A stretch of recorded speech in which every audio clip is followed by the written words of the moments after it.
Caleb bought a 3,300 square foot house in a brand new development 35 minutes outside Charlotte. 4 bedrooms, 3.5 bathrooms, a bonus room, a formal dining room that seats 10, 2-car garage, vaulted ceilings, open concept kitchen. The purchase price? $510,000. His mortgage payment? $3,050 per month. He thought that was the cost of the house. It wasn't even close. His first summer electric bill?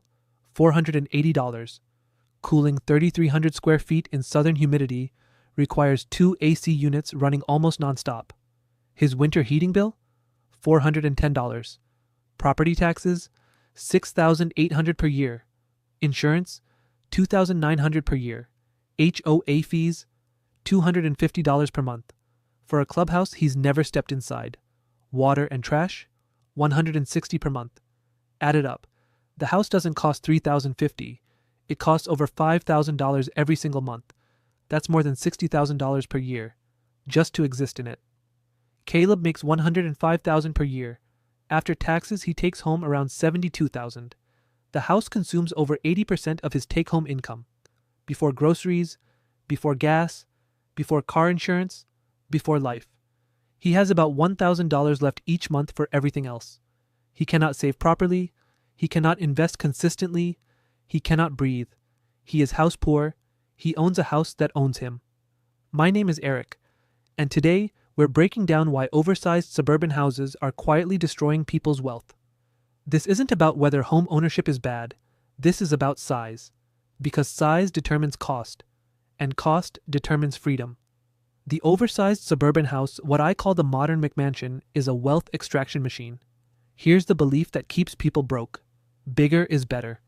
You think the largest house you can qualify for means you're winning. You think square footage equals success. You think the mortgage payment is the cost. Everything else? You call it normal homeowner stuff. That story is financially catastrophic. Banks qualify you for maximum debt, not maximum freedom. They calculate the mortgage. They don't calculate operating reality. Utilities scale with size. Taxes scale with value. Insurance scales with rebuild cost. Maintenance scales with surface area. More roof, more walls, more flooring, more systems. Everything multiplies. And maintenance doesn't show up monthly.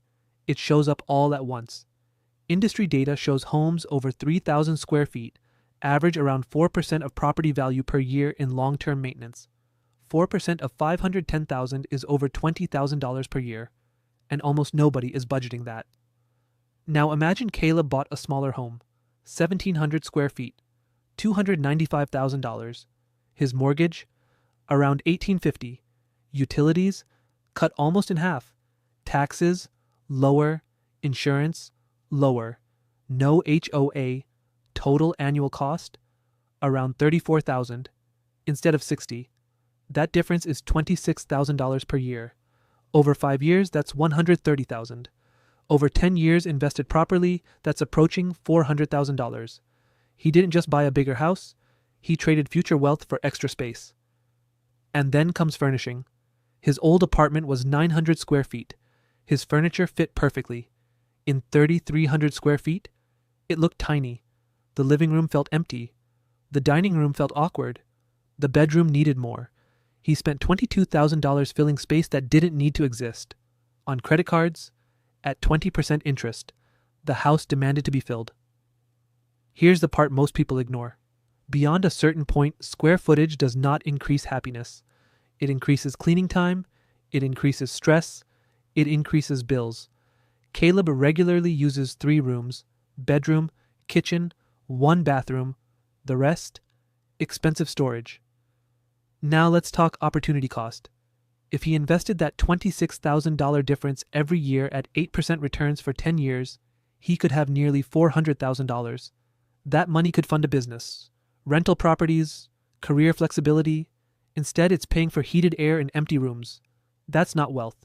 That's illusion. From the outside, Caleb looks successful. Big house, nice neighborhood, 2-car garage, a clean driveway, fresh paint on the walls. The kind of place people slow down just a little when they drive past. From the street, it looks like he made it. The kind of house people imagine when they think about success. 4 bedrooms, a wide kitchen, A living room with ceilings that stretch higher than they need to. When friends visit, they say the same thing. Wow, this place is huge. You're doing well. And Caleb smiles. Because that's the reaction the house was designed to create. Impression, status, proof that things are working out. But what people see is only the surface. What they don't see is the math. What they don't see is the pressure behind the walls. The mortgage payment arrives every single month, no exceptions. Property taxes keep climbing. Insurance gets more expensive every year. Utilities for a house this size aren't small. Heating the rooms, cooling the rooms, lighting the rooms no one is even using.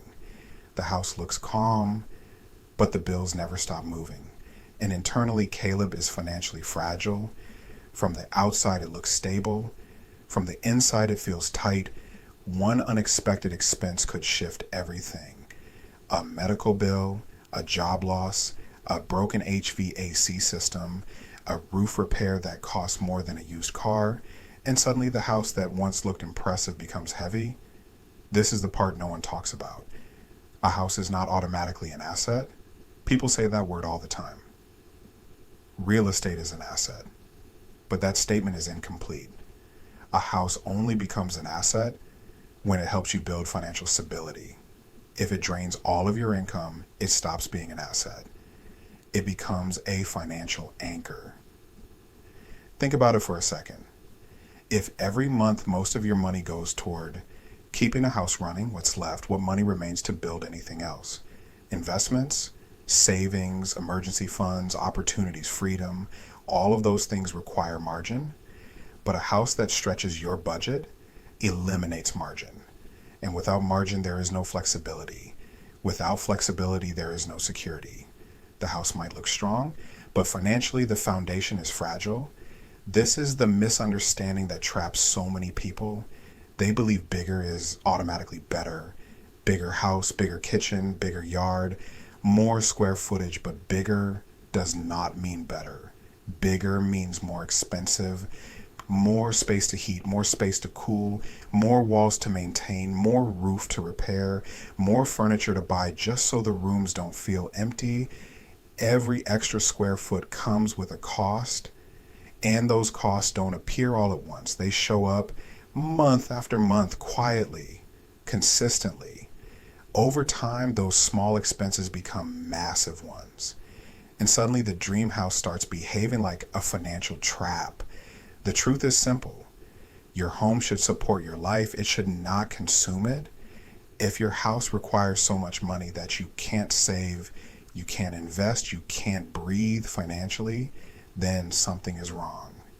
Because wealth is not built through appearances. Wealth is built through ownership. Ownership of assets, ownership of investments, ownership of time. A home can absolutely be part of that strategy, but only when the cost is manageable, only when the house leaves room for the rest of your financial life. Because at the end of the day, the goal is not to look rich. The goal is to become stable. Stable enough that unexpected problems don't destroy your progress. Stable enough that your income creates growth instead of just survival. When a home fits comfortably inside your budget, something powerful happens.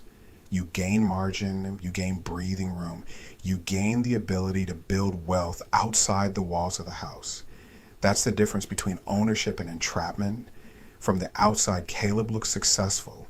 Big house, nice neighborhood, 2-car garage, but internally he's financially fragile, one emergency away from collapse. The house is not an asset if it prevents you from building assets. Bigger is not better. Bigger is more expensive. If your home prevents you from building wealth, it's not a dream, it's a trap. My name is Eric. On this channel, we break down the financial decisions that look impressive, but quietly cost you freedom. If this changed how you see home size, hit the like button, subscribe, and I'll see you in the next one.